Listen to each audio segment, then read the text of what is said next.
Assalomu alaykum. Avtocenter podpischiklari. Yine bugungi navbatdagi ko'p mashinamiz 2024 yilda ishlab chiqarilgan Damazimiz bo'ladi. Damazimizni kraskasiga keladigan bo'lsak 100% radnoy. Bu ustalarga ko'rsatib qolaverasiz. Damazimizda ko'ngil ishi yangi 4 tane balon qo'yilgan. Yine arkalardan görüşleriz mümkün. Çiğol, polik, yine katalog var. Yine malumu var, şuradan var, yalan koyulgan.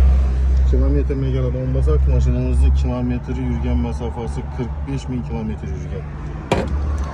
Maşinamız Türkiye'ye gelgen, akurat netfeye gelgen. Bunlar minişe teyar yine halatlarını gösterip tutmaz. Maşinamızda metal mevcut, yengi koyulgan, yakında koyulgan dedi. Yine maşinamızda halatlar yine her tarafına aylanıp göremizin balonlarla görüşleriz ki yepengi balon. Aklına gelen olmasak 70 milyon son kök verdik bunu.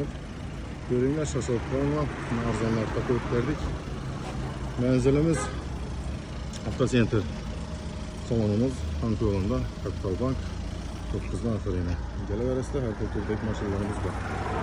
Maşinimizi kalatayım.